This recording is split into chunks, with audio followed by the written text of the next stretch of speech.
Bon, mes chers collègues, bonjour à tous et à toutes.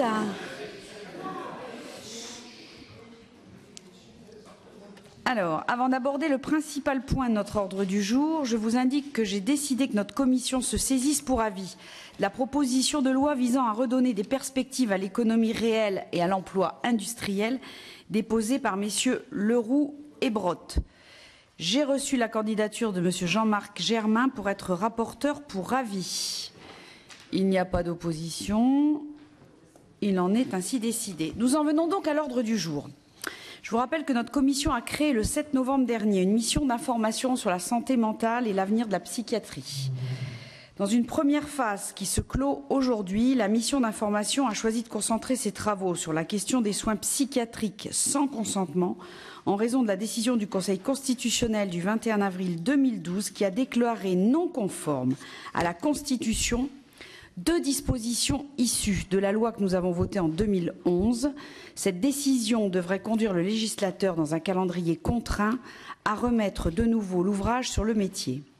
Pour marquer la fin de cette première phase, la mission a souhaité rendre un rapport d'étape. Elle a adopté ce rapport à l'unanimité la semaine dernière, le 22 mai. Nous sommes donc réunis aujourd'hui pour nous prononcer sur l'autorisation de sa publication.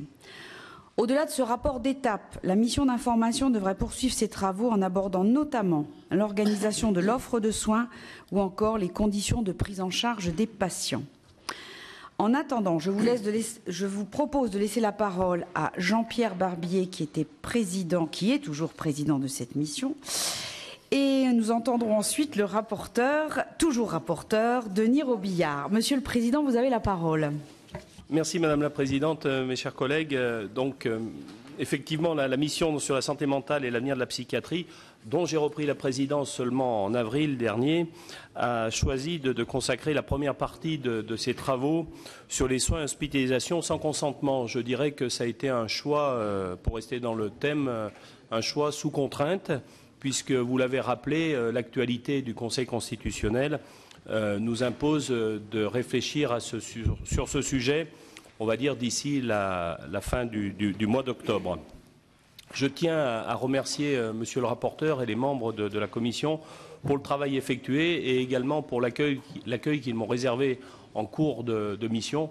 J'ai eu besoin moi aussi d'une remise à niveau, mais ça a été fait et je les en remercie parce qu'il y avait eu plus de 30 heures d'audition, à la fois de professionnels de santé, de juristes, de syndicats aussi, mais aussi des représentants des familles de malades et des usagers de la psychiatrie. Il y a eu quelques déplacements, dont le dernier a eu lieu au Vinatier à Lyon lundi. Des déplacements intéressants dans les unités pour malades difficiles et dans les unités hospitalières spécialement aménagées, UHSA, qui nous ont permis d'établir 17 propositions dans ce rapport d'étape. Alors, sans rentrer dans le détail, puisque monsieur le rapporteur va l'effectuer, elle suggère notamment d'améliorer l'exécution des soins sans consentement, de modifier, et c'est surtout ça, je crois, le plus important, de modifier les conditions d'intervention du juge des libertés et de la détention, ramenant de 15 jours à 5 jours le délai dans lequel il doit statuer sur le placement de la personne et tenir l'audience en chambre du Conseil au sein même de l'établissement de santé. Je crois que ça a été un des points importants de ces 17 propositions. Je laisse bien évidemment le soin à monsieur le rapporteur de vous les présenter de façon plus détaillée et de dire que bien évidemment cette mission, mais vous l'avez dit également Madame la Présidente, poursuit son travail et poursuit sa mission en regardant l'avenir de la psychiatrie dans notre pays et tout ce qui concerne la santé mentale effectivement est quelque chose de plus qu'important puisque la prévalence des maladies mentales dans notre pays est relativement importante. Voilà Madame la Présidente, c'est quelques mots d'introduction. Merci Monsieur le Président. Monsieur le rapporteur. Bien. Merci Madame la Présidente. Mes chers collègues, ce que je vous propose, c'est de confirmer le statut de ce qu'on avait appelé au départ une note d'orientation, qu'on appelle aujourd'hui un pré-rapport, Ensuite, de vous décrire un peu les données à partir desquelles nous avons raisonné, et enfin de vous faire part de notre analyse sur la loi du 5 juillet 2011 et les modifications qui seraient à lui apporter, puisque nous avons concentré dans un premier temps notre réflexion sur l'hospitalisation sans consentement. D'abord sur la méthode, puisqu'il n'est pas habituel de procéder en deux temps.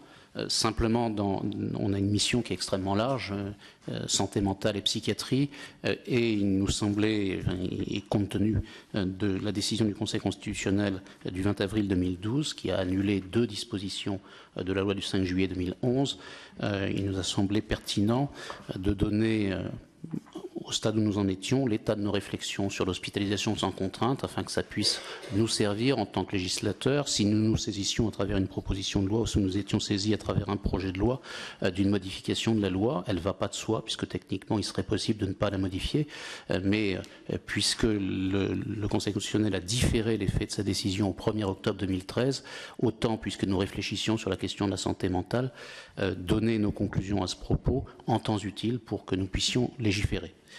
Donc c'est la raison pour laquelle nous procédons de cette façon-là. Ça nous permet également de procéder avec un souci du contradictoire, c'est-à-dire que de façon claire, c'est un état des réflexions qui est donné, ce sont des conclusions qui sont données à titre provisoire, c'est une analyse qui peut être reconsidérée, qui appelle à être poursuivie sur plusieurs de ces points, et que par conséquent nous allons aussi pouvoir en discuter de notre rapport avec ceux que nous avons entendus, et soumettre ce rapport à la contradiction et éventuellement évoluer dans nos opinions. Et donc on est sur un processus intellectuel, en tout cas de recherche, et que nous nous soumettons à la contradiction, ce qui me paraît pas mauvais en termes de méthode.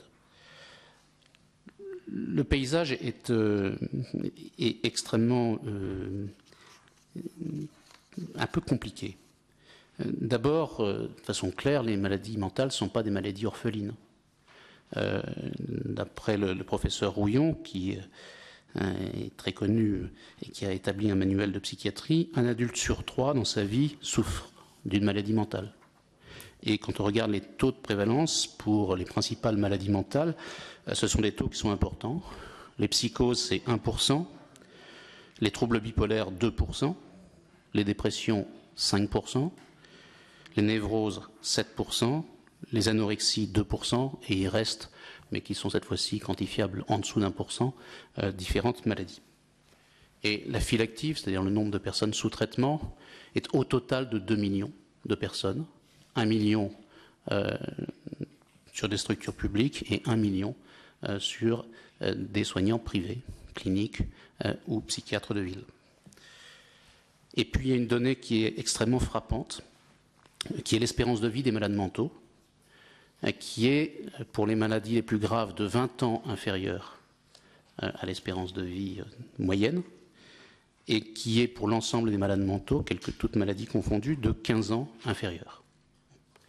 Ce qui montre le lien aussi entre maladie mentale et maladie somatique, puisque une des caractéristiques qui nous a été donnée, la première idée qui vient, c'est que ce qui explique cette durée très inférieure, c'est le suicide. Non. Mais ça ne rentre que pour partie, et même petite partie, dans l'explication.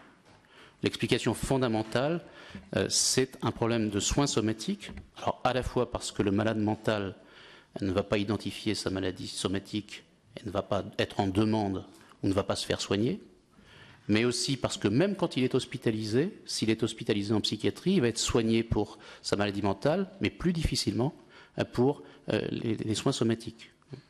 Et c'est une des difficultés qui est décrite dans notre rapport. Le deuxième élément qui me paraît important de donner, après ces taux de prévalence et cette explication sur l'espérance de vie, c'est que l'hospitalisation sous contrainte est en croissance. Les statistiques sont très claires de ce point de vue. Je vais vous donner les statistiques de 2006 et de 2011. En ce qui concerne les placements, alors j'emploie l'ancienne terminologie, placement, donc on avait l'habitude de parler d'hospitalisation d'office, placement à la demande d'un tiers, ou hospitalisation à la demande d'un tiers, et aujourd'hui vous avez l'admission en soins psychiatriques à la demande du représentant de l'État ou à la demande d'un tiers. Bon. Vous verrez que dans les préconisations que nous faisons, on propose de revenir à l'ancienne terminologie parce que admettre en soins psychiatriques sans consentement, il y a comme un oxymore. Comment admettre ce qui n'est pas demandé? Bon. Autant appeler un chat et restituer à l'institution sa vérité, et sa vérité, c'est bien celle d'un placement autoritaire, dans l'intérêt du patient, certes, mais quand même contre sa volonté, et il me semble autant appeler les choses telles qu'elles sont. Donc, je reviens sur ces statistiques. 2006, placement à la demande d'un tiers, 43 957. 2011, 63 345, 44% d'augmentation. Même chose en ce qui concerne les admissions à la demande du représentant de l'État. 2006, 10 578. 2011, 14 967, plus 41%. Donc une très forte croissance du recours à l'hospitalisation sous contrainte. Pourquoi? Honnêtement, on n'en est qu'au stade des hypothèses, qui sont, et c'est probablement un ensemble de causes. D'abord, il y a que dans un contexte où de plus en plus de personnes ne se font pas soigner, il y a aussi de plus en plus de personnes qui recourent aux soins psychiatriques. Et donc il y a une montée, il y a une baisse de la demande envers les soins somatiques, souvent pour des raisons financières, et dans le même temps, une hausse de la demande en termes de soins psychiatriques. Ensuite, il y a de la part de certains psychiatres une protection, en tout cas des mesures qui sont prises pour couvrir leurs responsabilités, la crainte qu'un patient qui sort, qui est hospitalisé volontairement et qui sort, qu'il faut le protéger contre sa volonté, et que par conséquent, il va y avoir un recours à l'hospitalisation. On va passer de l'hospitalisation volontaire à l'hospitalisation contrainte, au point que d'ailleurs dans les hôpitaux, dans le traitement, il n'y a pas de différence entre celui qui est hospitalisé volontairement et celui qui est en hospitalisation contrainte. Il y a la pression sociale, où aujourd'hui on admet moins facilement des comportements qui s'éloignent de la normale. Et puis il y a aussi peut-être, et peut-être surtout, un défaut des familles. C'est-à-dire que des familles qui lâchent prise par rapport à un de leurs membres qui est atteint d'une maladie mentale, qui jusqu'à il n'y a pas si longtemps aurait été pris en charge, qui aujourd'hui ne l'est plus. Donc, et ça génère des hospitalisations à la demande d'un tiers, voire des admissions à la demande du préfet, ou plus exactement sur décision du préfet, parce que des fois on ne trouve plus du tout la famille. Bon voilà, encore une fois, c'est pas scientifique, c'est une liste d'explications qui nous ont été données ou que nous avons pu proposer, mais le caractère, l'explication scientifique de cette augmentation très importante, c'est de l'ordre de la moitié en 5 ans du recours à l'hospitalisation sous contrainte, ça reste une des pistes sur lesquelles nous souhaitons travailler dans le cadre de la poursuite de notre mission. Donnée suivante, elle porte sur l'analyse que nous faisons de la loi du 5 juillet 2011. Cette loi, vous vous souvenez que cette loi avait un peu défrayé la chronique, qu'elle avait été adoptée dans un contexte d'un discours de l'ancien président de la République, qu'elle avait été très fortement contestée par des psychiatres qui s'étaient sentis stigmatisés, et qu'elle avait été associée, ou qu'elle avait associé dangerosité et maladie mentale. La racine sécuritaire dans cette loi est incontestable, mais ce n'est pas la seule.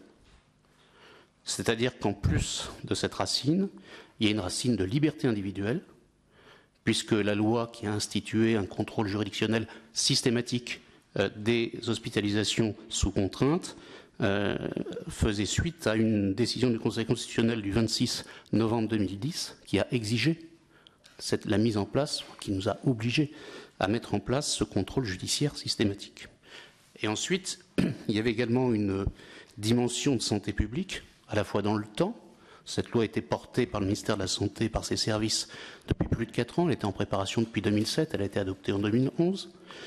Et elle se marque, cette dimension de santé publique, sous 2 aspects. Le premier, par une exigence d'approche somatique dès l'entrée à l'hôpital psychiatrique, par intégration du constat du défaut de l'insuffisance d'espérance de vie des malades mentaux par rapport aux autres personnes, et ensuite par une extension très importante du domaine de la contrainte, puisqu'on est passé d'une hospitalisation sous contrainte à des soins sous contrainte. Et qu'aujourd'hui, il peut y avoir des soins ambulatoires sous contrainte, et pas simplement. Donc on est passé de l'hospitalisation d'office, HO, HDT, aux soins sous contrainte. Et dans la terminologie aujourd'hui, on parle de soins sous contrainte. Alors ce sont les données de départ de notre analyse. Après, ce qui expliquait l'urgence, c'est la décision du Conseil constitutionnel du 20 avril 2012. Cette décision a invalidé 2 dispositions de la loi du 5 juillet, donc l'article L. 3211-12 du Code de la santé publique et l'article L. 3213-8 du même Code.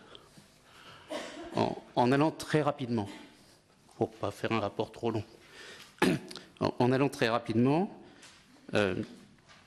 le Conseil constitutionnel invalide le régime spécifique des UMD, unités pour malades difficiles, et le régime spécifique des irresponsables pénaux, ce que un juge a déclaré irresponsable en application de l'article L122.1 du Code pénal, pour abolition du discernement.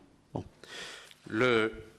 Et elle le fait, là encore, je suis caricatural dans le propos pour ne pas être trop long, le Conseil constitutionnel le fait en considérant que le niveau de protection qui devrait être attaché à ces institutions devrait être prévu par la loi et pas par le règlement. Or, dans les faits, les dispositions qui garantissent les droits des personnes concernées sont prévues par le décret, donc par le règlement, et pas par la loi. Bon, c'est beaucoup plus une sanction à raison de la nature de la règle, plus que de sa matérialité. Ce qui veut dire très, très simplement que si on veut remédier à la situation, il est techniquement assez aisé de le faire en remontant au niveau légal, ce qui est actuellement d'ordre réglementaire. Bon, il faudrait être beaucoup plus long, le rapport est beaucoup plus long à ce propos-là. Simplement, si je le développe, je vais être encore plus ennuyeux que je ne le suis actuellement. Pour être clair, les UMD, c'est 600 lits qui sont répartis en une dizaine d'unités. Et ce qu'on entend par malade difficile, non pas dans la définition, mais dans la réalité, c'est beaucoup d'irresponsables pénaux qui ont commis des actes graves et qui sont placés en UMD, et c'est 2, des personnes que l'hôpital psychiatrique général n'arrive plus à gérer. Et la caractéristique de l'UMD, en tout cas telle qu'on l'a retenue, c'est dans une UMD, on soigne les malades mentaux comme ailleurs. Simplement, le personnel est beaucoup plus nombreux, de 1 à 3, enfin, pour 1 en service général, 3 en UMD, d'après les comptages qu'on a pu faire dans les 2 UMD que nous avons visités. Donc voilà les éléments d'information préalables à notre réflexion. Derniers éléments de paysage avant de présenter nos recommandations. C'est des éléments qui complexifient les choses et sur lesquels nous allons continuer de travailler. D'abord, la contrainte ne suppose pas l'hospitalisation. Je vous l'ai dit tout à l'heure, par rapport à la définition des soins sous contrainte qu'avait apporté la loi du 5 juillet 2011. On est passé de l'hospitalisation aux soins. Mais il faut aller plus loin. C'est-à-dire qu'aujourd'hui, il y a des éléments de contrainte dans la pratique médicale qui sont totalement hors hôpital et totalement hors prévision légale. C'est par exemple le problème des EHPAD. Vous avez entendu la polémique suite aux déclarations de M. Delarue, contrôleur général des lieux de privation de liberté, qui demandait à pouvoir visiter les EHPAD. Le problème, ce n'est pas M. Delarue qui veut aller visiter ce qu'il ne peut pas actuellement dans son domaine. Le problème, et c'est ça qui est intéressant, c'est qu'il pointe le fait que des personnes qui sont des personnes âgées, atteintes de maladies neurodégénératives, sont aujourd'hui dans des espaces soit publics, soit privés, de fait privés de liberté, ou limités dans leur liberté.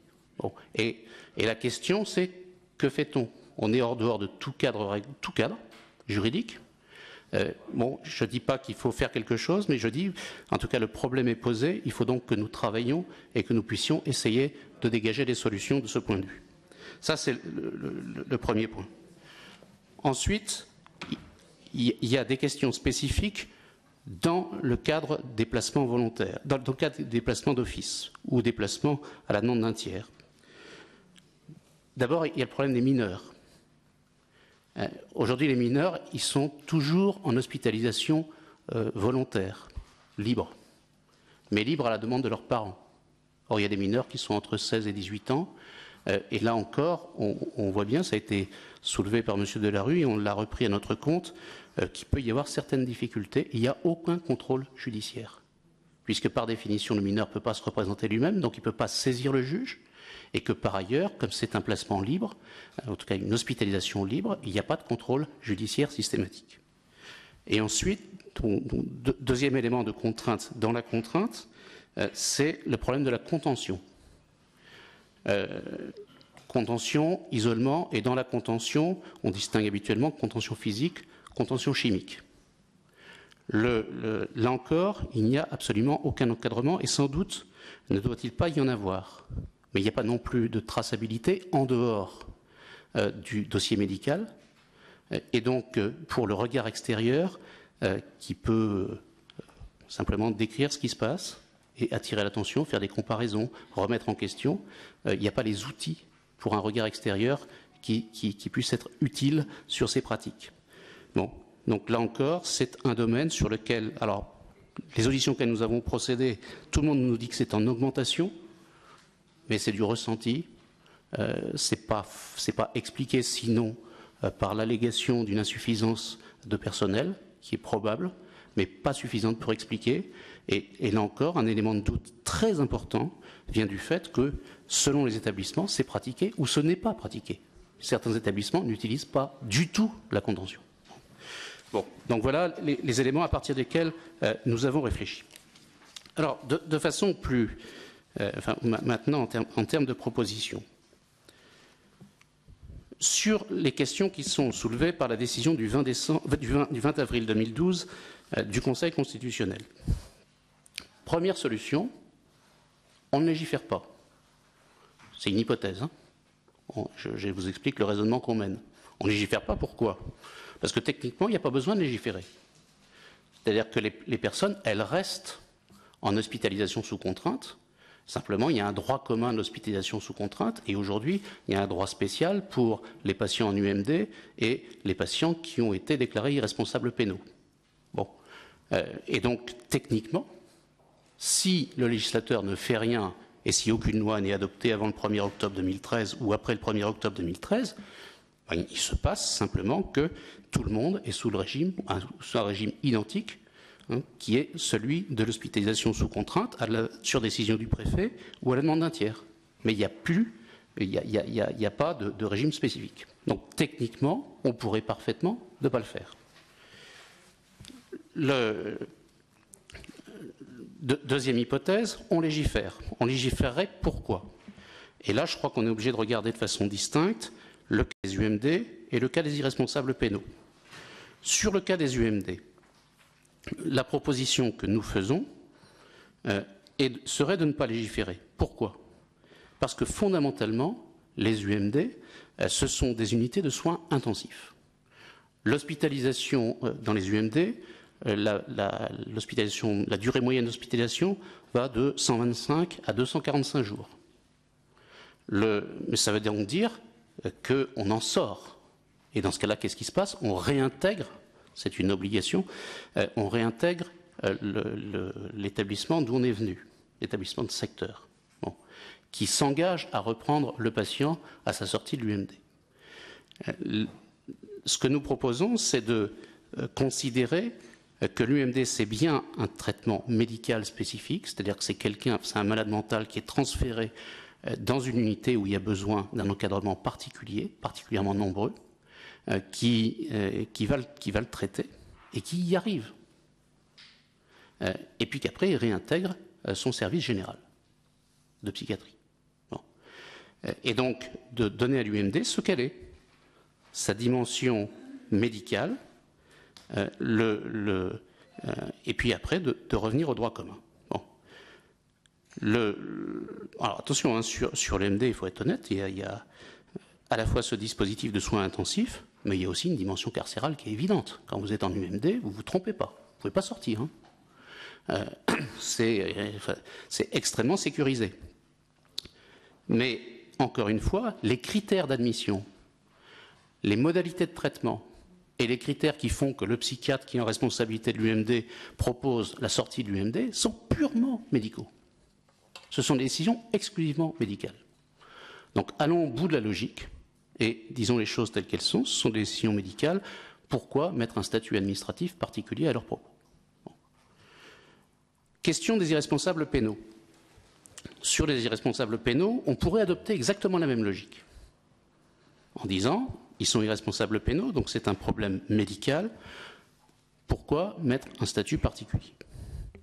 Nous n'avons pas proposé, nous proposons de légiférer en reprenant, enfin, grosso modo, ce que je vous ai dit tout à l'heure, c'est-à-dire en remontant au niveau légal, ce qui est actuellement d'ordre réglementaire, de façon à satisfaire les exigences du Conseil constitutionnel. Pourquoi? Tout simplement parce que si on veut qu'un jour, et comme ça se passe d'ailleurs, des irresponsables pénaux puissent réintégrer la société et cesser d'être en hôpital psychiatrique, il faut donner, alors qu'ils ont commis des actes répréhensibles, donner des assurances à la société que tout a été contrôlé sur les conditions de leur sortie et qu'on a mis un luxe de précaution. Hein, je crois que c'est à cette condition que la société peut accepter les processus qui sont essentiellement médicaux. Bon. Donc nous avons proposé de maintenir un statut spécifique pour les irresponsables pénaux. C'est le statut actuel, mais remanié dans la répartition des règles qui sont d'ordre légal et d'ordre réglementaire. Ce sont évidemment les principales propositions. Alors ensuite, nous sommes attachés au contrôle juridictionnel. D'abord, nous ne sommes pas la première mission à nous être penchés sur ce contrôle judiciaire qui est fait de la loi sur l'hospitalisation sous contrainte, puisque M. Blisco et M. Lefranc, si ma mémoire est bonne, ont déjà commis un rapport à ce propos-là. Aujourd'hui, on est à 18 mois enfin, en tout cas pour notre mission, à 18 mois d'application de cette loi, et donc avec un délai qui est relativement suffisant pour en prendre la mesure. Que constate-t-on? Bon, d'abord, les décisions, la moitié des décisions est concentrée sur 24 tribunaux. Ensuite, les 24 tribunaux peuvent être de taille très différente. Parce que vous pouvez être un tout petit tribunal et avoir un très gros établissement psychiatrique à côté de chez vous. Bon. Et que dans ce cas-là, vous avez un petit effectif en termes de magistrats et donc un gros problème d'organisation pour la juridiction parce qu'il n'y a pas eu de modification des effectifs.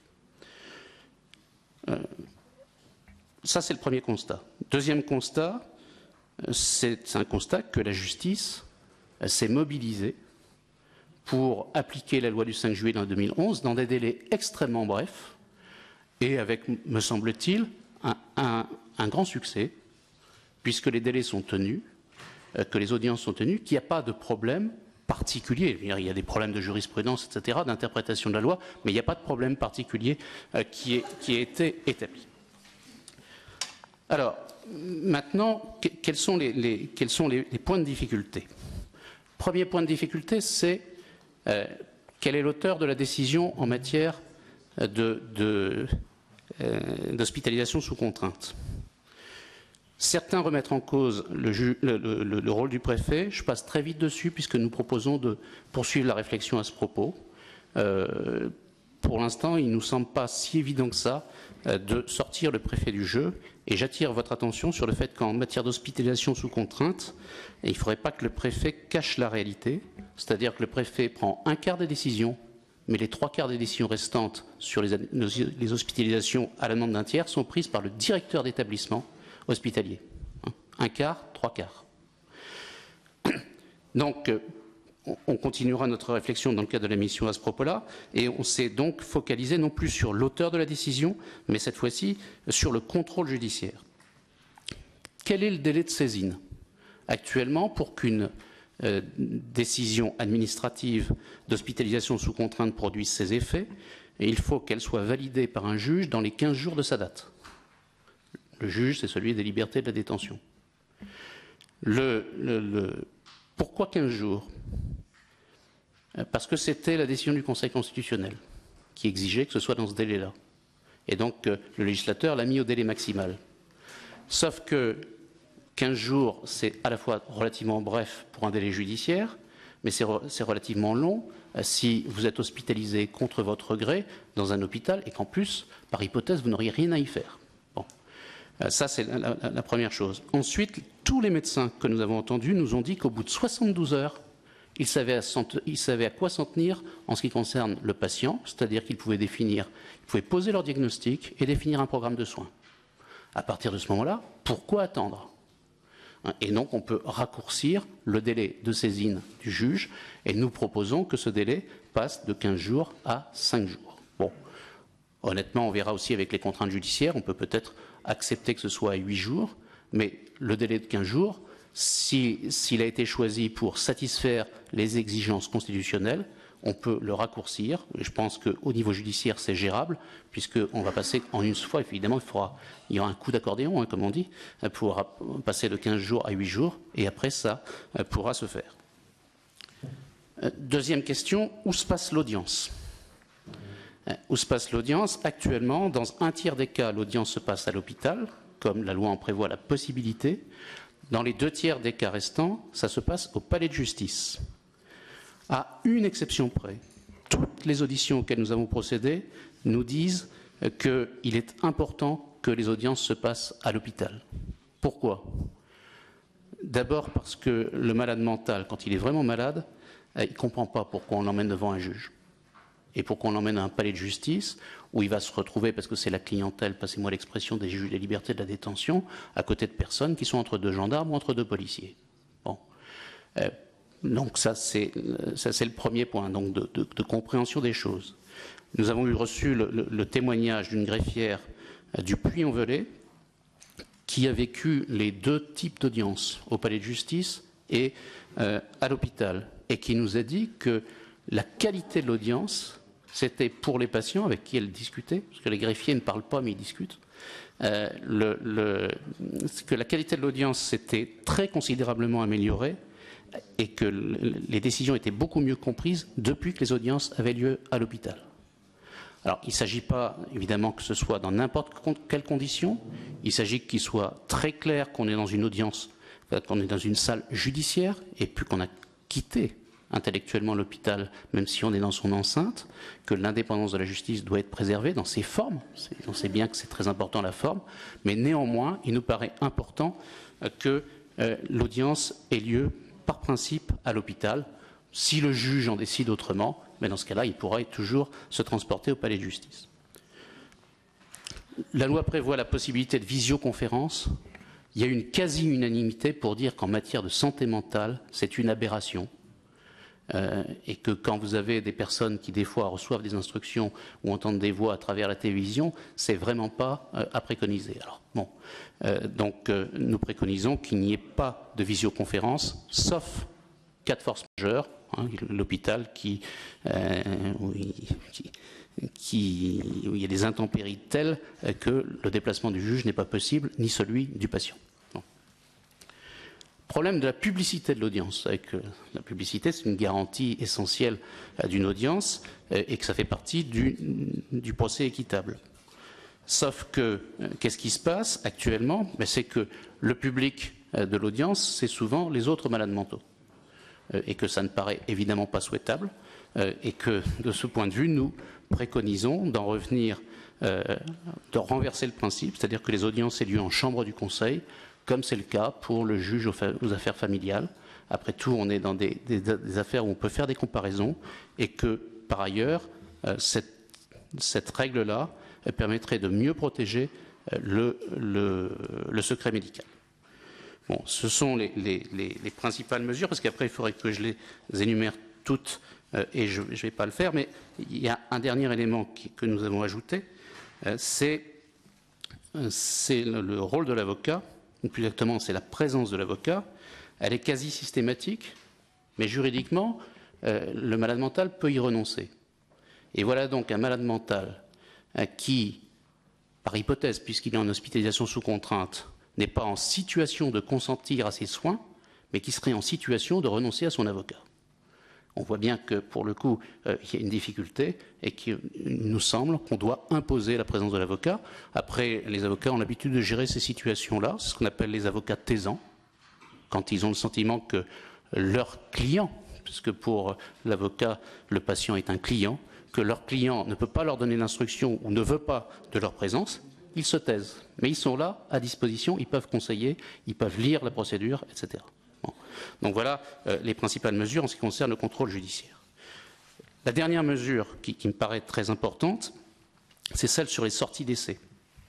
Elle fait l'objet d'un contentieux très important entre préfet et psychiatre. Pour nous, il paraît important qu'on restitue à la sortie d'essai sa réalité, c'est-à-dire une décision à caractère médical.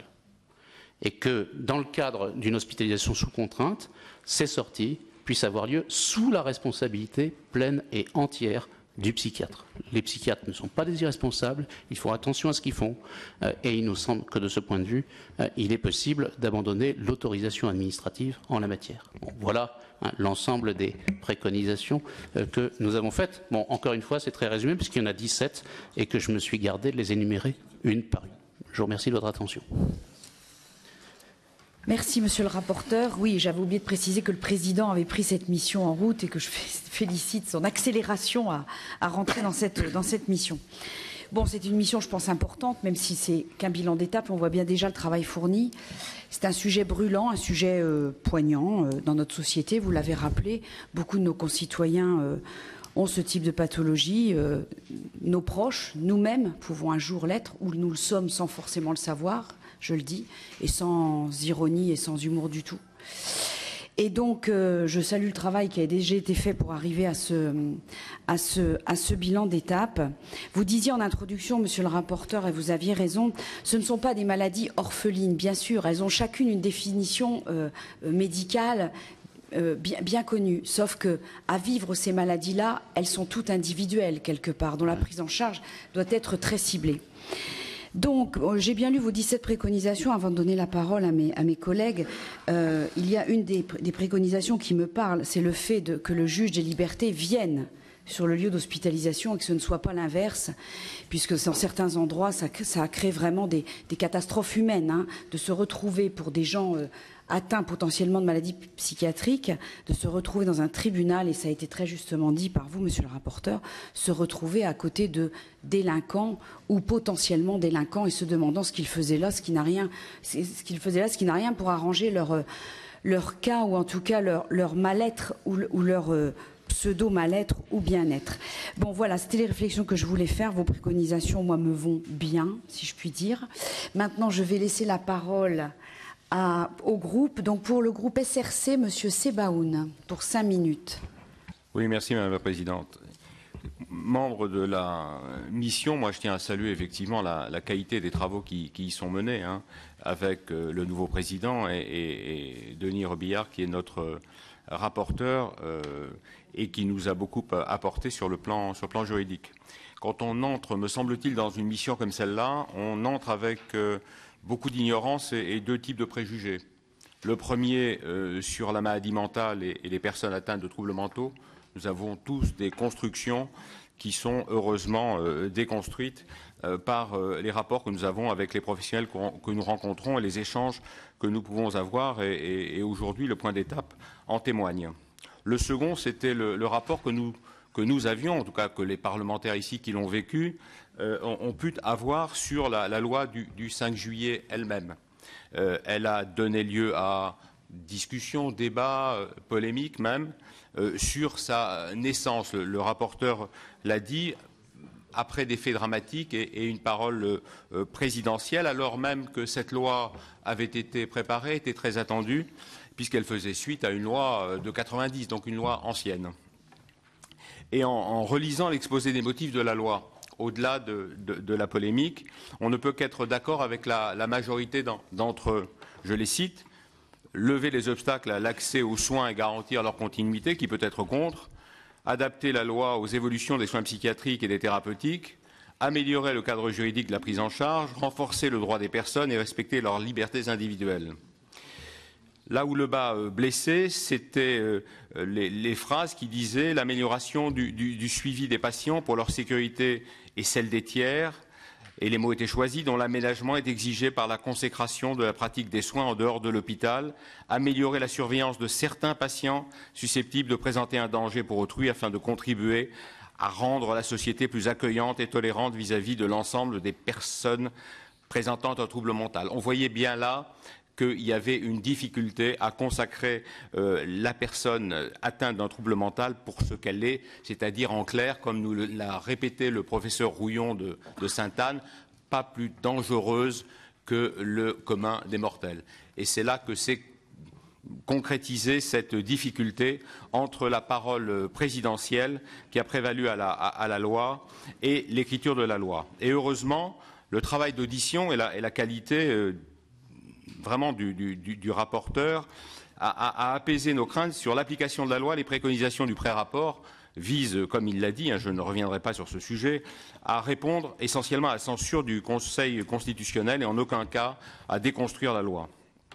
Celle-ci a d'ailleurs prévu, et il s'en est fait l'écho, un rapport d'information qui a été déposé en février 2012 par le rapporteur Guy Lefranc et par notre ancien collègue Serge Blisco, qui signale, je cite, l'exceptionnelle mobilisation des professionnels qui ont permis d'éviter ce qui apparaissait à l'époque comme une catastrophe annoncée.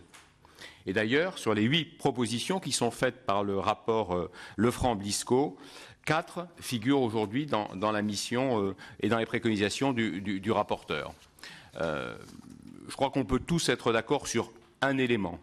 Le malade souffrant de troubles mentaux ne peut en aucun cas et ne doit pas être considéré comme un danger pour la société, encore moins susceptible a priori, je dis bien a priori, de troubler l'ordre public, même si cette notion existe dans l'hospitalisation sans consentement.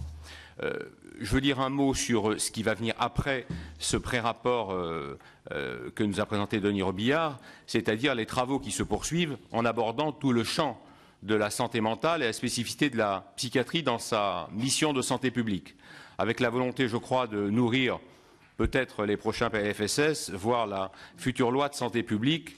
Et vous connaissez tous les pistes que nous souhaitons explorer. L'état d'avancement du plan psychiatrie et santé mentale 2011-2015, le financement de la psychiatrie et le maintien d'un budget spécifique, le développement territorial d'une offre de soins complète, du dépistage à l'hospitalisation, l'organisation en secteur qu'il faut interroger pour l'améliorer, les spécificités liées aux troubles de l'adolescence, à la précarité ou à la détention, la place des patients, de leur entourage, des associations, la connaissance de la santé mentale en France grâce à des études épidémiologiques, la nécessité de la recherche, notamment en neurosciences, avec les nouveaux traitements, mais je doute vraiment que nous puissions être totalement exhaustifs sur ce champ aussi vaste. J'en termine par une question pour le rapporteur, question que j'ai abordée à plusieurs reprises au moment des auditions, celle des moyens à mettre en œuvre, et c'est une de ses préconisations, pour conduire à l'hôpital une personne faisant l'objet d'un placement sans consentement. C'est un problème qui n'est pas résolu à ce jour et sur lequel il faut trouver une solution. Merci. Merci, Monsieur Sebaoun. Monsieur Barbier, pour l'UMP. Bien, Madame la Présidente, merci. Je compléterai ce que j'ai dit en introduction en disant simplement que ce sujet est un sujet très complexe parce que la mission que j'ai repris en cours de route et dont le rapporteur est Denis Robillard est très complexe parce qu'en fait, elle est à la croisée des chemins, elle est à la croisée des chemins de la médecine, du juridique, et quand on parle de médecine et particulièrement de psychiatrie, il y a une dimension humaine qui est peut-être encore plus importante dans cette discipline que dans toute autre discipline de la médecine. Parce qu'il y a aussi un autre aspect, c'est celui, et ça a été évoqué par le rapporteur, de la normalité dans notre société, avec une notion très forte de l'ordre public qui intervient aussi dans les décisions qui peuvent être prises au cours du processus. Alors, une mission qui a nécessité l'audition de nombreux intervenants, alors des intervenants qui sont multiples, variés, je dirais aussi bien dans leur formation que dans leur approche du sujet. Alors, je n'ai pas pu assister, bien évidemment, aux travaux. Par contre, j'ai visionné un certain nombre d'auditions qui m'ont été transmises sur une clé. C'était très intéressant. Et une particulièrement, c'est celle de l'audition des malades, celle des usagers de la psychiatrie. Et ils ont une maxime qui dit, alors vous m'excuserez, c'est un peu trivial, mais c'est le terme qui est utilisé, nous sommes fous mais pas cons. C'est-à-dire que quand nous sommes en période de normalité, eh bien nous sommes tout à fait aptes à comprendre les choses comme tous. Et je crois qu'il ne faut pas perdre de vue cela, surtout quand on parle de l'hospitalisation sous contrainte. Les malades qui sont placés, on a pu constater la visite du Vinatier. Je crois qu'il y a un accueil tout à fait particulier et par le personnel médical, qui, il faut bien le dire. Alors, c'est vrai que c'est compliqué quand on a ce type de visite parce que le Vinatier, les 2 unités que nous avons visitées sont quasiment neuves. Le personnel est en nombre suffisant pour ce que l'on nous en a dit. Et c'est vrai que l'accueil est remarquable. Alors, il y a l'hospitalisation sous contrainte et puis, bien sûr, il y a aussi ceux qui sont internés par décision de justice. Et on a pu noter aussi une grande formation et une grande humanité du personnel pénitentiaire, qui est quelque chose aussi de particulier et qui n'est pas évoqué ce matin dans le rapport. Donc je crois que pour ce que nous avons pu en voir dernièrement à l'hôpital du Vinatier, des progrès énormes ont été accomplis ces dernières années et bien sûr des améliorations peuvent toujours être apportées. 3 choses ont été importantes et ont été plutôt bien abordées, je dirais, par ce rapport d'étape. Tout d'abord sur la symbolique de la privation de liberté. Je crois que bien que le rôle du préfet ait été discuté, la mission n'a pas souhaité se laisser aller à rejeter complètement le rôle du préfet, qui est un rôle important. Moi, je le maintiens et je le soutiens en milieu rural. De dire aussi que ces hospitalisations sous contrainte sont décidées à 70% par les directeurs d'établissement. Donc je dirais que dans tous les cas, la compétence médicale entre le directeur d'établissement ou le préfet, je dirais que c'est à peu près la même. Donc je crois qu'il faut continuer dans cette voie et ne pas se laisser entraîner à vouloir absolument, parce qu'il s'agit d'une privation de liberté, soumettre celles et ceux qui pourraient être contraints à passer devant un juge. Par contre, contrairement le processus de sortie, et je crois que c'est une bonne chose, parce que quand on a visité ces établissements, on se dit effectivement que 5 jours, ça doit être déjà assez long.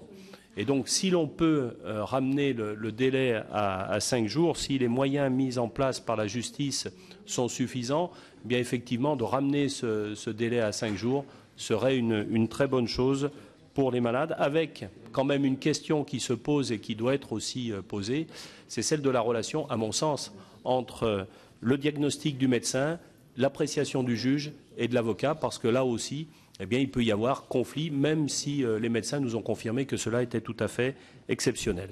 Et puis je terminerai en disant que les sorties d'essai doivent être aussi maintenues et poursuivies, avec tout de même quelque chose qui les encadre, et c'est dit dans les propositions, que ces sorties d'essai doivent être de courte durée et qu'il ne doit pas s'agir d'un système dévoyé pour laisser sortir les gens de manière plus longue. Voilà, Madame la Présidente, ce que je voulais dire sur ce rapport. Merci, Monsieur le Président. Les semaines se suivent et se ressemblent, donc le silence est préférable pour écouter les orateurs. Merci. Madame Orliac, pour le groupe 2RDP. Merci Madame la Présidente. Je voudrais d'abord remercier Denis Robillard, rapporteur, pour ce rapport d'étape relatif aux soins sans consentement. Je ne reprendrai pas les modifications qui sont apportées, les moyens, la vision humaine de prise en charge des patients dans ces conditions-là. Mais pour que ces mesures préconisées soient applicables, il faudra que les moyens dont dispose la justice et la santé soient suffisants. En fait, les tribunaux manquent de moyens. Aujourd'hui, il y a pénurie de spécialistes médicaux, on le sait, particulièrement en milieu rural et en infirmiers aussi. Et la prise en charge de la maladie mentale doit se faire vraiment, comme vous l'avez dit, dans le respect des libertés individuelles et des impératifs de sécurité et des nécessités techniques qui sont inhérentes à l'exercice d'une psychiatrie moderne. Donc je ne fais pas partie de cette mission, donc j'ai lu avec beaucoup d'intérêt ce rapport d'étape relatif et bien évidemment je serai très vigilante et je suivrai bien sûr la suite des propositions que vous pourrez nous faire et je vous en remercie. Merci Madame Orliac. Madame Fraisse pour le groupe GDR. Oui, je voudrais d'abord dire, comme mes collègues l'ont fait avant moi, mais je tiens à le souligner à mon tour, la qualité du travail qui est mené, le sérieux, l'objectivité, la volonté de mieux comprendre des sujets extrêmement difficiles, d'arriver sans a priori et d'avoir donc un panel d'auditions extrêmement larges, des visites sur place, parce qu'il est vrai que l'on n'imagine pas facilement à quelles problématiques sont soumis les soignants, les patients eux-mêmes, etc. Et donc vraiment, j'apprécie beaucoup le travail qui est mené. Et je crois que j'ai beaucoup appris, enfin nous avons tous sans doute beaucoup appris avec cette mission.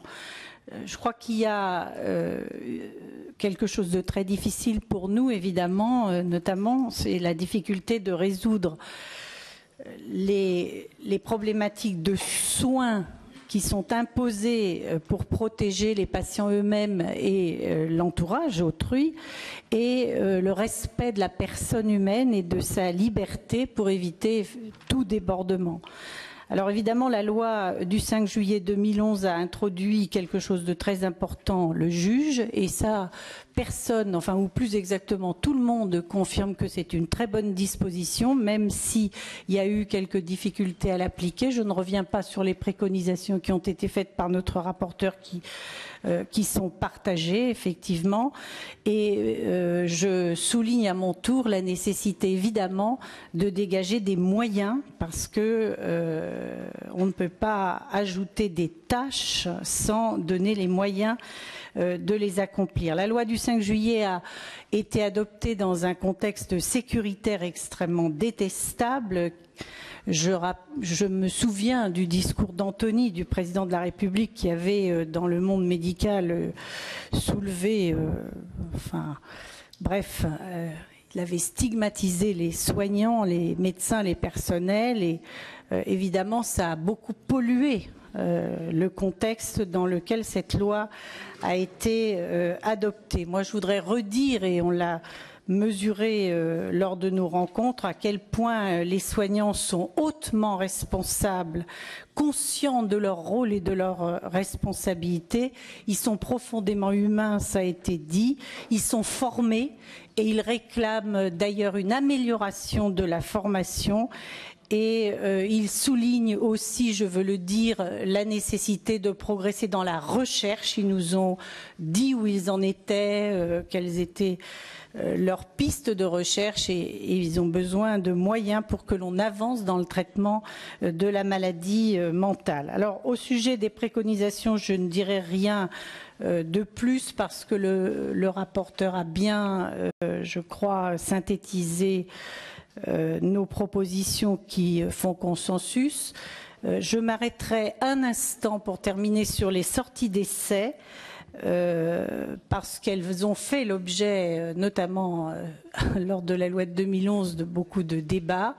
Je crois, et ça confirme, enfin tous les travaux que nous avons fait confirment cette opinion que j'avais déjà, que j'avais d'ailleurs défendue en 2011.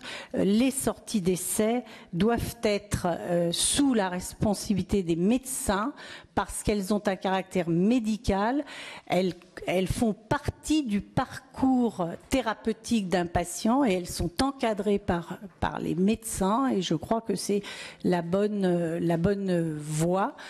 Je répète que tous les médecins que nous avons rencontrés nous ont montré leur sens élevé des responsabilités et donc je crois que c'est une bonne décision. Je termine encore une fois pour rappeler la nécessité de dégager des moyens parce qu'évidemment, comme ça a été dit dans les UMD, ce qui nous a frappé, c'est l'encadrement important, donc les personnels qui entourent ces patients extrêmement complexes. Et évidemment, c'est quelque chose d'essentiel. Merci Madame Frey. Je crois qu'il était important de rendre hommage au personnel qui travaille effectivement auprès de ces malades, ainsi que des juges des libertés qui, en toute indépendance, sont amenés à s'exprimer chaque jour dans notre pays sur ces cas-là. La parole à Madame Le Callennec.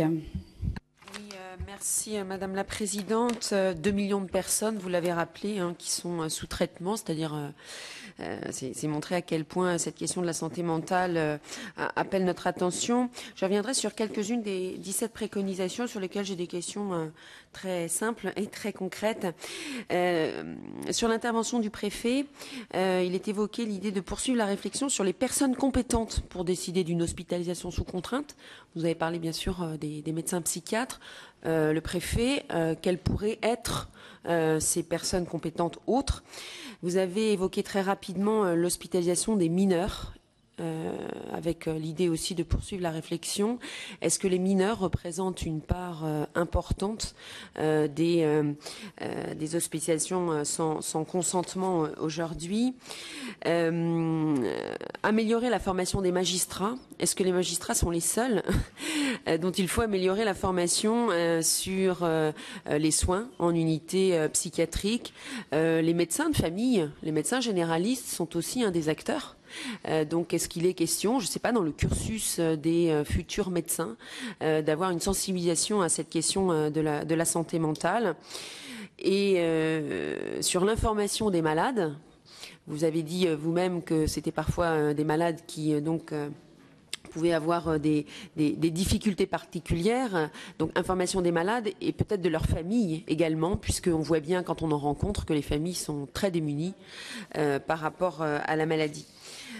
Enfin, vous avez évoqué à plusieurs reprises l'idée de poursuivre la mission et avez pointé du doigt une difficulté qu'on commence en effet à voir poindre, qui est la situation dans les EHPAD. Alors pour qu'il n'y ait pas trop de décalage entre la réalité et les faits, ça pourrait être en effet une piste intéressante parce que sur le terrain, la question est posée. Et pour ne pas retrouver des articles dans la presse qui ne seraient pas justifiés, je pense que c'est une bonne piste. Et enfin, moi, il y a quelque chose qui m'interpelle beaucoup, c'est la situation des autistes, dont on peut dire que parfois ils sont en hôpital psychiatrique sans vraiment consentement ni d'eux-mêmes ni de leur famille. Donc, est-ce que c'est aussi une piste de travail? Merci. Merci, Madame Le Callennec. Madame Carillon-Couvreur.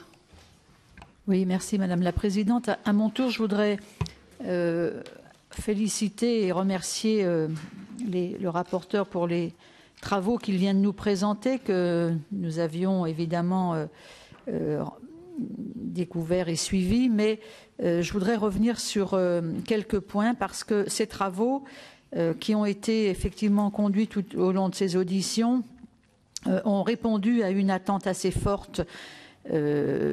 Sujet évidemment important dans notre société, dont nous avions d'ailleurs déjà discuté il y a quelques années. Ça a été rappelé, ce rapport d'étape sur les sujets qui concernent la santé mentale et la psychiatrie soulève de nombreuses questions et de préoccupations.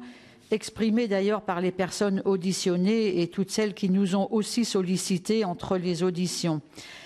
La question principale évoquée de la maladie mentale pose évidemment, qui se pose dans diverses formes dans notre société, pose un certain nombre de questions et je voudrais revenir sur deux points particulièrement, deux points importants à ce stade des travaux. D'abord, la prise en compte de la formation des professionnels qui est évoquée et en particulier celle des magistrats sur laquelle il y a quelques interventions qui ont été faites en montrant qu'il serait important et bien sûr extrêmement précieux qu'ils puissent pouvoir connaître mieux ce milieu médical ou parfois carcéral aussi de privation des libertés. Et bien sûr, l'autre point sur lequel je voudrais insister qui concerne le droit des malades. Nous avions d'ailleurs entendu Monsieur Delarue à ce sujet et je crois qu'il est important que ce sujet-là, ce point-là soit vraiment pris en considération, même pour la suite des travaux. Il s'agit d'une dimension humaine. Nous l'avons vu d'ailleurs dans le cadre des internements et du suivi de ces malades, que ce point reste un point encore délicat. Voilà, je voulais revenir sur ces deux points. Il y aurait bien sûr d'autres choses à dire, mais nous aurons l'occasion, lors de la suite des travaux, d'y revenir. Merci. Merci, Madame Carillon-Couvreur. Monsieur Abou. Merci, Madame la Présidente. Monsieur le rapporteur, vous avez remarqué que toutes les remarques vont dans un sens plutôt positif, même si c'est une question extrêmement difficile, avec des zones d'ombre qui persistent partout, même au sein de l'institution médicale, entre la partie organique somatique et la partie psychiatrique, les connexions avec le monde médiatique, les connexions avec le monde judiciaire, le monde familial, on n'en a pas parlé, qui sont souvent entre la négation et l'angoisse. Et puis surtout les pressions. Les pressions, souvent d'être en aval, on est toujours entre le droit d'un patient, mais aussi le devoir d'une société. C'est aussi une question qui mérite d'être posée. 4 remarques rapidement sur les propositions. D'abord, comme vous dites, améliorer les formations des magistrats en faisant des stages dans des milieux psychiatriques. Est-ce qu'ils sont d'accord sur ça? Et est-ce qu'il faut dire améliorer la formation des magistrats? Est-ce qu'ils sont... je ne sais pas comment vous avez auditionné qui et est-ce qu'ils sont d'accord? C'est la première question. La deuxième, sur les commissions départementales, avec la composition de ces commissions, et vous dites du monde non médical. Vous faites allusion à qui à ce niveau? Et la troisième remarque, c'est concernant la prise en charge somatique. Je peux vous assurer, c'est extrêmement compliqué, la prise en charge somatique. Donc, je ne sais pas ce que les psychiatres ont dit et comment vous voyez les choses. Et la quatrième question, rapidement, pour rejoindre tous mes collègues sur la question difficile, où là, on peut être peut-être en léger désaccord, et encore, c'est cette sortie d'essais de courte durée. Est-ce qu'on est sûr aujourd'hui, monsieur le rapporteur, que les psychiatres sont demandeurs de ça? Est-ce qu'ils veulent assumer cette responsabilité? Est-ce qu'ils ont été clairs que oui, c'est à nous d'assumer, ou est-ce qu'on reste dans une sortie administrative? Voilà, merci. Merci, monsieur Abou. Monsieur Hutin. Oui, merci Madame la Présidente. D'abord, nous sommes dans un beau pays de liberté. Je crois qu'on peut se féliciter de 2 choses. C'est que d'abord la vigilance d'un certain nombre de nos institutions et du Conseil constitutionnel, et puis la qualité du travail de cette mission sur un sujet difficile. L'histoire a malheureusement montré que parfois un certain nombre de régimes considérés comme assez ténus, par contre, la frontière qui pouvait exister entre les soins médico-psychiatriques et puis l'élimination politique. Bon, nous avons la chance de ne pas en être là, mais l'histoire a montré que ça pouvait parfois être même pire.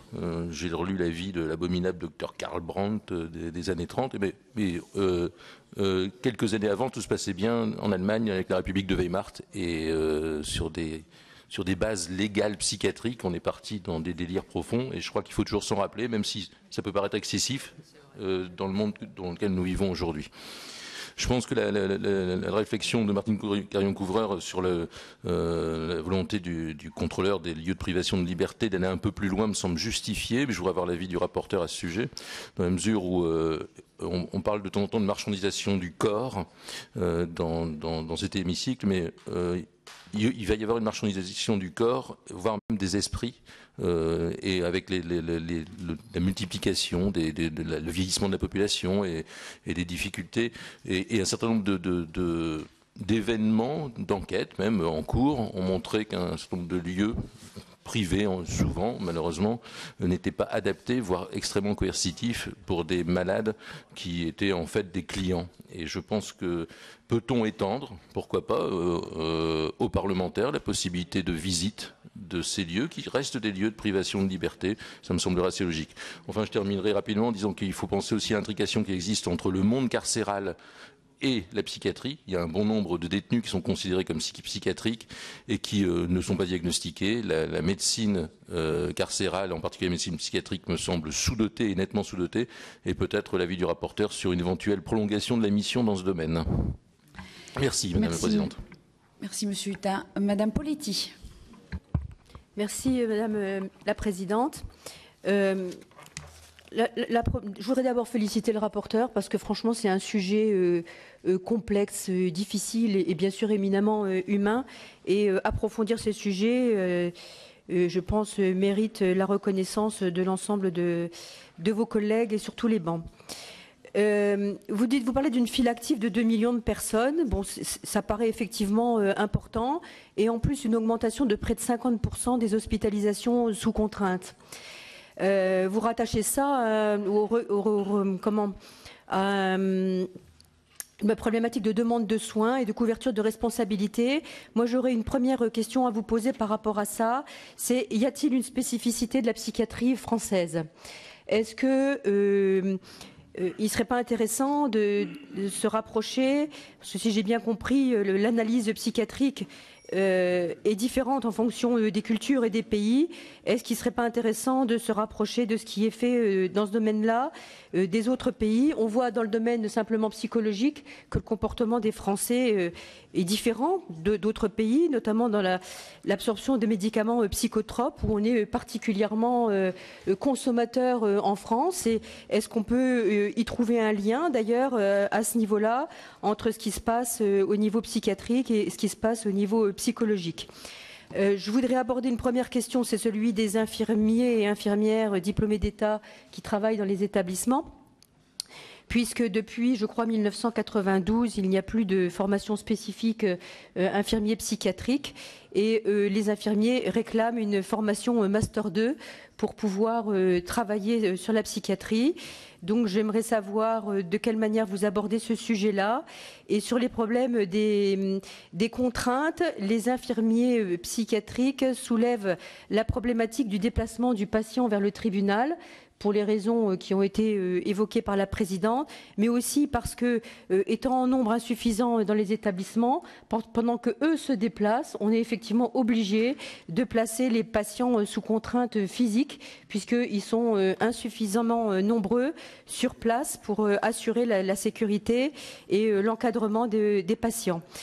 J'ai ensuite une remarque sur les EHPAD, parce que je trouve que je terminerai par les EHPAD. Alors, je trouve que la manière d'aborder le sujet sur les personnes âgées atteintes de maladie d'Alzheimer ou apparentées sur les EHPAD est un petit peu brutale, parce que j'ai pas la sensation que ce soit dans les EHPAD que c'est le plus grave. Dans les EHPAD, il y a souvent des gens formés. Je pense que c'est dans les hôpitaux, justement, où on soigne physiquement les personnes, où il y a le plus ces problèmes-là, parce que dans les hôpitaux, on est moins justement formé à la problématique de l'Alzheimer et apparentés. Merci Madame Poletti. Monsieur Perru. Madame la Présidente, Monsieur le rapporteur, je me suis spécialement intéressé dans votre rapport aux acteurs de la décision d'admission, et notamment aux interventions du maire, des maires que nous sommes, parce qu'effectivement, nous sommes confrontés très souvent à des situations, et vous évoquez dans ce texte, effectivement, la possibilité pour le maire de la prise en charge sous la forme d'une hospitalisation complète à l'égard des personnes dont le comportement révèle des troubles mentaux manifestes. Et vous évoquez effectivement une situation qui présente une grande hétérogénéité, parce qu'effectivement, les maires, maires, selon les communes, eh bien, ont une appréciation différente de ce que peuvent être les troubles mentaux manifestes, le danger imminent pour la sûreté des personnes. Et vous évoquez aussi dans ce rapport que dans les établissements, il y a un nombre très important, largement majoritaire d'admissions qui sont faites donc effectivement à la demande des maires. Ce qui peut quand même nous interroger. Vous évoquez vous-même des situations locales où parfois les plus faciles pour la police et la gendarmerie de faire appel aux maires pour une telle procédure plutôt que de garder les personnes effectivement en cellule ou dans les établissements d'accueil. Là, vous évoquez peut-être un certain nombre de dérives. De même que vous évoquez un petit peu plus loin aussi le rôle du médecin dans cette affaire, à la fois la décision donc du médecin qui n'est pas forcément un médecin psychiatre en cas de péril imminent pour la santé de la personne, ce qui se passe dans les communes, et on sait bien toutes les difficultés que les maires peuvent avoir en pleine nuit notamment pour prendre ce type de mesures, et j'aimerais avoir votre avis là aussi sur la situation telle que vous avez pu la vivre à travers des auditions, votre présence sur le terrain. Et puis enfin, troisième point, sur l'organisation des urgences. N'y aurait-il pas justement, puisque vous évoquez le rôle de l'hôpital, l'accueil des personnes, n'y aurait-il pas justement une évolution significative à faire pour une meilleure orientation des personnes qui arrivent aux urgences? S'il y a un interne en psychiatrie, effectivement, la personne peut être orientée. S'il n'y en a pas, dans ce cas-là, elle se retrouve dans un flux en quelque sorte et dans les arcanes d'un système qui la prend très mal en compte. Alors ne pourrions-nous pas avoir comme objectif justement le développement des unités d'admission d'urgence qui nous permettrait là aussi, au plus proche des réalités du terrain, eh bien, de faire face à toutes ces difficultés d'admission, parce que c'est un sujet qui me préoccupe. On voit bien comment les maires des communes rurales, voire des plus grandes communes, eh bien, sont confrontés toutes les semaines à ce type effectivement de cas et de situations particulières. Merci Monsieur Perru. Madame Le Houerou. Oui, merci Madame la Présidente. Vous avez, Monsieur le rapporteur, fait le choix de consacrer votre mission spécifiquement aux soins sans consentement. Moi, je voulais juste revenir sur l'explication. Vous avez dit qu'il y a une très forte croissance de l'hospitalisation sous contrainte, c'est vrai, mais il y a aussi de moins en moins et très nettement de personnes hospitalisées en permanence en psychiatrie. Donc, ces personnes se trouvent donc en milieu ordinaire, en ville, avec les risques que l'on connaît, des difficultés sociales qui sont aussi grandissantes. Je voulais tout simplement insister sur l'aspect prévention et formation des travailleurs sociaux, parce que de nombreuses personnes en difficulté se retrouvent isolées, elles-mêmes malades, mais également leurs familles. Et je pense qu'il est absolument nécessaire, on a parlé de formation des travailleurs sociaux, mais aussi d'avoir peut-être des équipes mobiles d'intervention en ville, en proximité, pour pouvoir intervenir en accompagnement des familles, des personnes, mais aussi des travailleurs sociaux, des maires qui sont aussi confrontés à cette difficulté de nécessité d'hospitalisation d'office et en général en urgence. Donc je voulais insister sur cette nécessité d'avoir et d'obtenir des moyens de prévention et des équipes spécialisées pour éviter aussi ces hospitalisations qui souvent, avec une prise en charge en amont, pourraient être évitées. Merci. Merci. Monsieur Lurton. Oui, merci Madame la Présidente. Moi, je voudrais bien sûr m'associer aux félicitations qui ont été faites à ce rapport et revenir sur deux points. Le premier point, c'est la procédure qui se met en place au moment de la prise de décision de l'hospitalisation d'office. C'est toujours un moment un petit peu difficile dans lequel plusieurs personnes se trouvent autour du malade, dont l'élu local, le maire ou son adjoint, son représentant, qui est appelé pour signer en général les papiers qu'on lui demande de signer et qui prend une lourde responsabilité en acceptant de signer ces papiers dans un domaine dans lequel, c'est mon avis, il n'est pas toujours forcément compétent pour se prononcer sur le fond.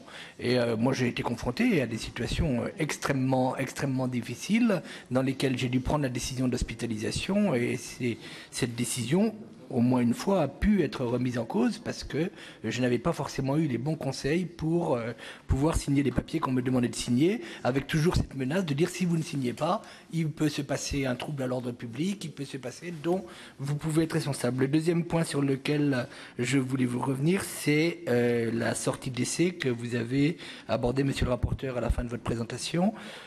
Moi, je considère aussi effectivement que le médecin a toute la compétence pour décider de l'état de santé du malade et sa capacité à sortir de l'établissement. Néanmoins, une fois sorti, cela peut poser parfois d'importants problèmes aux collectivités, à l'entourage, à l'environnement, à un environnement social souvent défavorisé, et faire replonger la personne dans une situation de santé extrêmement précaire avec toutes les difficultés qui peuvent suivre. Donc je me pose beaucoup de questions quand même sur cette sortie d'essai. Merci Monsieur Lurton. Madame Laclé. Oui, merci Madame la Présidente. Simplement quelques mots d'abord pour souligner le travail qui nous est présenté de grande qualité et extrêmement intéressant. Pour confirmer ce qui a été dit par plusieurs de nos collègues, c'est-à-dire que en tant que maire, élus locaux, nous sommes confrontés à un certain nombre de difficultés. Et je voudrais insister sur ce qui a été dit par notre collègue Annie Le Houerou.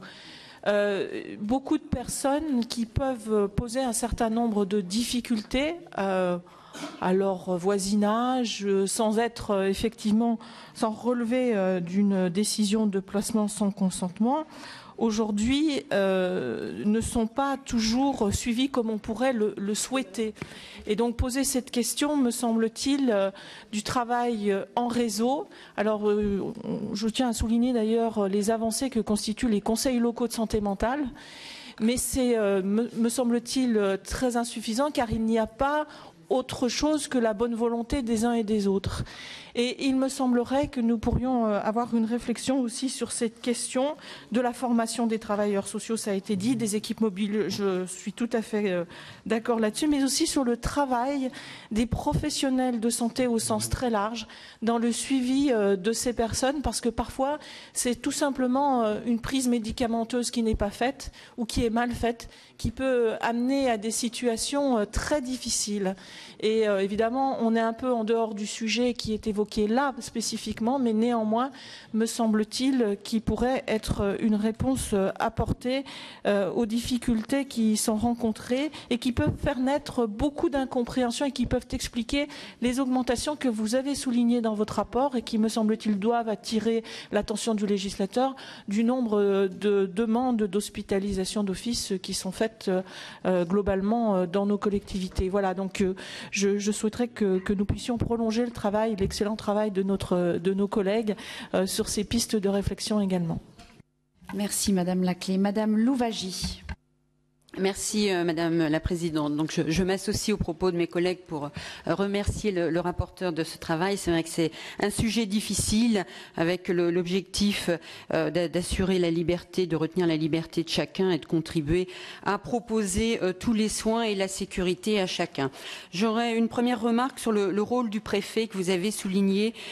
Pour ma part, il me paraît important de maintenir ce rôle du préfet qui intervient de manière subsidiaire et en cas de défaillance d'autres interventions éventuelles. Et je pense que dans le cadre du rôle de l'État, il convient ici d'assurer la sécurité de chacun et que cette mission revient pleinement au service de l'État.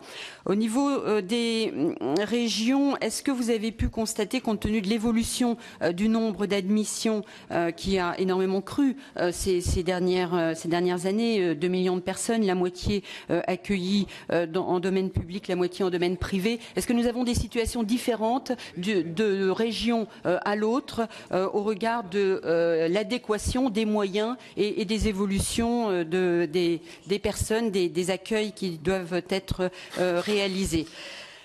Une question, une remarque et question également.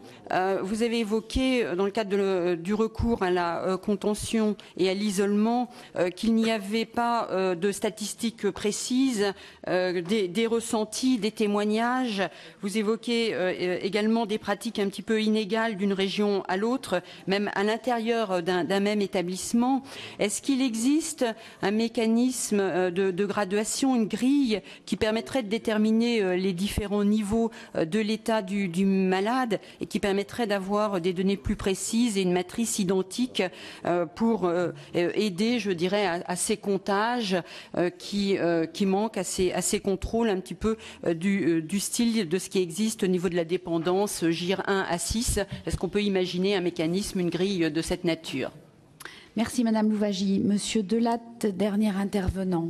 Merci Madame la Présidente. À mon tour, rapidement, je veux saluer la qualité du travail et la réflexion de la mission, bien sûr, et appeler votre attention sur un point que plusieurs de mes collègues ont déjà évoqué, le positionnement de l'élu local, du maire en particulier, dans la procédure d'hospitalisation sous contrainte. On sait que le maire est un élément clé, c'est souvent lui qui a la décision, en tout cas il participe à la décision, il est souvent seul, sans doute mal préparé. Je crois que c'est un point qui est important.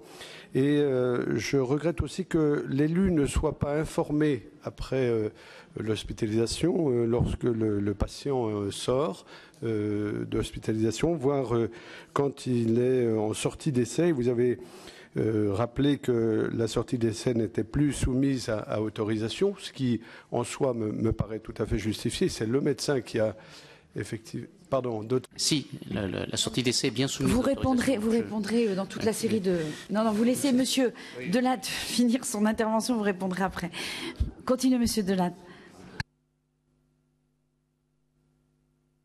Assuré par le médecin et peut-être par le médecin seul. Par contre, je crois qu'il y a une information à donner effectivement à l'élu local, ne serait-ce que parce qu'il peut être confronté à des questions de la population. Les conseils locaux de santé mentale intègrent justement cette dimension de partage, de réseau, et j'aimerais bien savoir comment vous réagissez, comment réagit la mission devant cette organisation de réseau. Merci. Merci Monsieur Delatte. Donc Monsieur le rapporteur, je vous laisse répondre à l'ensemble des questions et elles sont nombreuses.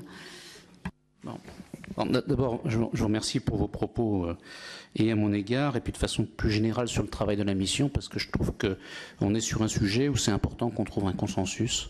Et donc je me félicite de la teneur des propos qui ont été les vôtres ce matin. Je vais essayer de répondre, mais je suis presque sûr que je n'arriverai pas à répondre à toutes les questions qui ont été posées, compte tenu de leur nombre. D'abord, je prends là que j'ai essayé de rassembler ce qui revenait de façon systématique, en tout cas qui est revenu à plusieurs reprises. Sur le rôle d'abord, je rappelle simplement pour Madame Annie Le Houerou qu'on n'est pas au bout de la mission. Que par conséquent, il y a bien des questions que vous avez posées qui sont dans la problématique que nous portons. Par exemple, quelqu'un a posé la question sur les prisons. Nous étions hier, à Bron, à côté de Lyon, donc au Vinatier, où il y a une UHSA, une unité hospitalière spécialement aménagée, c'est-à-dire que l'enveloppe extérieure est administrée par la pénitentiaire et l'intérieur, c'est un hôpital. Et d'ailleurs, il y a quelque chose qui ne trompe pas, c'est l'odeur. C'est une odeur d'hôpital, pas de prison. Des gens qui, comme moi, ont été dans les deux types d'établissements font très nettement la distinction, si vous voulez. Ça ne trompe pas. Et c'était assez intéressant de ce point de vue. Jeudi, nous procéderons à toute une journée d'audition sur les liens entre psychiatrie et prison. Évidemment que c'est une problématique lourde qu'il faut que nous étudions. Et donc je vous propose de répondre à la question sur les prisons quand je déposerai effectivement le rapport de la mission, mais dans son ensemble. Simplement, si on dépose aujourd'hui un pré-rapport, c'est parce que si on attend la fin de la mission, on viendra après le 1er octobre 2013, et donc après la date à laquelle le Conseil constitutionnel a fixé l'effet de sa décision d'invalidation de certaines dispositions. On s'est dit que tant qu'à travailler, autant le faire dans un délai qui soit compatible avec les nécessités législatives. Revient également un peu de façon, ce point de méthode étant donné, la question du médecin généraliste est évidemment essentielle. D'abord, parce que le médecin généraliste, il intervient dans l'hospitalisation sous contrainte. Quand on parle d'un certificat médical qui permet au maire ensuite de décider en urgence et sans qu'il y ait un tiers identifié d'un emplacement, le certificat médical, c'est pas nécessairement un psychiatre. C'est le plus souvent un médecin généraliste qui connaît, par hypothèse, le patient. Donc on est dans une situation où les médecins généralistes ont à intervenir, y compris en matière d'hospitalisation sous contrainte. Et par ailleurs, on sait bien que je crois que c'est 2/3 des psychotropes, ou peut-être 3/4, qui sont délivrés par des médecins généralistes. Et que la plupart des premières consultations à propos d'un problème psychiatrique, c'est chez le médecin généraliste. Bon. Et que par ailleurs, il n'y a pas de file d'attente, en tout cas peu, chez les médecins généralistes. Il y a des files d'attente qui, dans certains secteurs, sont très importants pour avoir un premier rendez-vous au CMP. Hein, et c'est d'ailleurs, enfin, c'est un point sur lequel il faut que nous réfléchissions, parce que quand il y a l'expression d'un problème psychiatrique, c'est souvent que la maladie a travaillé et qu'elle a travaillé des fois de façon ancienne, et qu'on n'a pas du tout intérêt à différer la prise de contact psychiatrique. Bon. Et donc, de ce point de vue, les délais d'attente sont à proscrire. Hein, sauf que matériellement, on n'y arrive pas. Donc il faut qu'on réfléchisse de ce point de vue. Hein, je crois que les moyens qui sont affectés au secteur sont extrêmement différents d'un secteur à l'autre, puisque ça va de 1 à 10. Bon, ça c'est la suite de la mission. Hein, donc on va travailler là-dessus, sur l'articulation médecine générale à médecine psychiatrique. Également, il y a des secteurs dans lesquels les psychiatres travaillent avec les généralistes, où il y a des formations des généralistes en matière de psychiatrie. Ils ne viennent pas des psychiatres pour autant, mais ils ont des outils qui permettent de mieux appréhender les malades mentaux qui se présentent à leur cabinet. Bon, donc très clairement, on va continuer de travailler sur l'ensemble des liens médecine générale, médecine psychiatrique. C'est une dimension importante de notre travail. La deuxième chose qui est revenue, me semble-t-il, c'est le rôle du maire.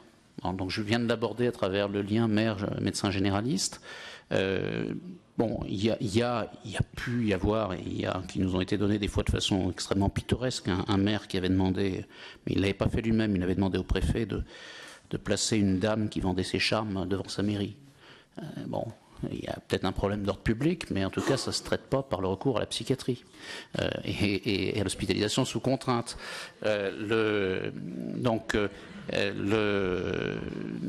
On voit bien de ce point de vue les risques de dérive qu'il peut y avoir.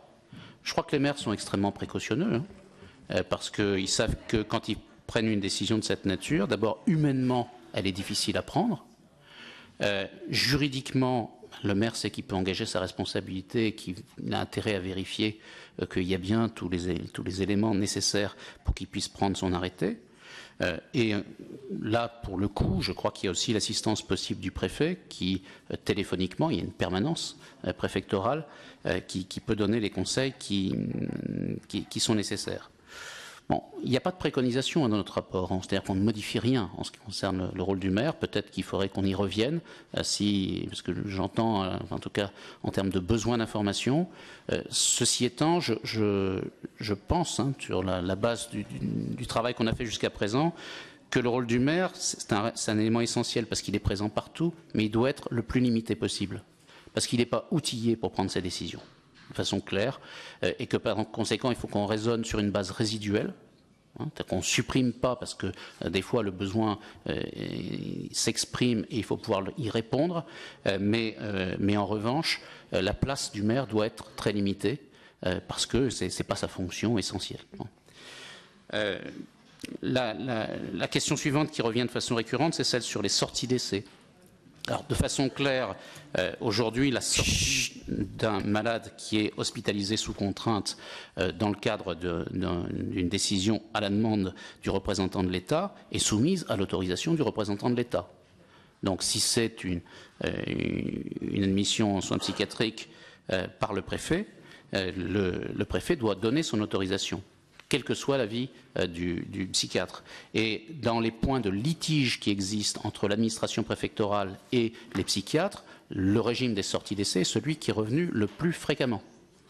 C'est-à-dire qu'il y a une incompréhension entre le préfet et le psychiatre à ce propos, ou en tout cas des désaccords, et qu'il y a très clairement une demande de souhait d'évolution. Et nous avons répondu à cette demande en considérant que le psychiatre devait pouvoir prendre la responsabilité. Maintenant, qu'est-ce qui se passe de façon plus précise? Il se passe que les préfets considèrent que s'il y a sortie d'essai, il doit y avoir un programme de soins. Et donc, on sort complètement du régime d'hospitalisation sous contrainte et on passe à des régimes de soins sous contrainte sous forme d'un programme de soins qui est contraignant. Bon.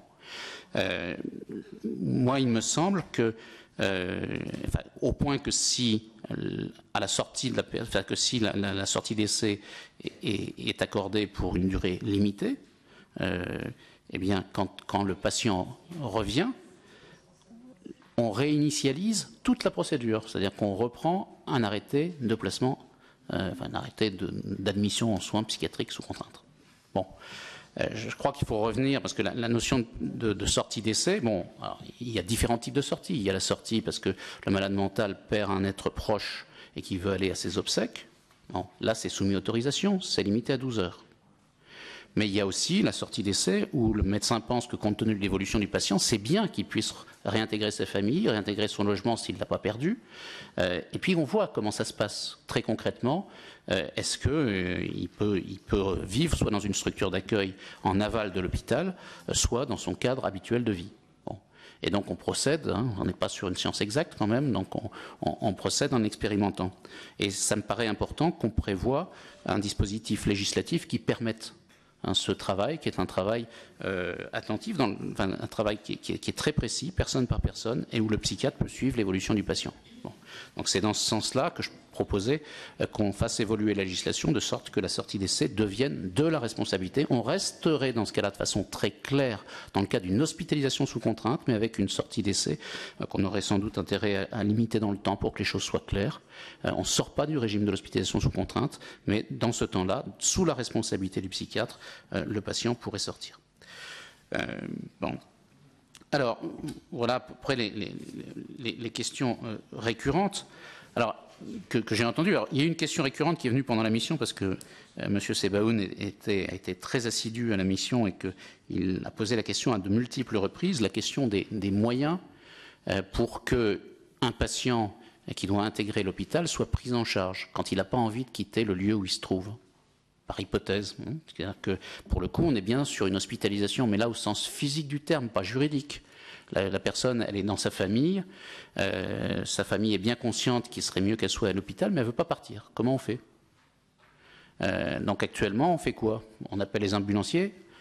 S'il y a de la violence de la part du patient, les ambulanciers s'en vont. On appelle les pompiers, qui vont faire venir les policiers.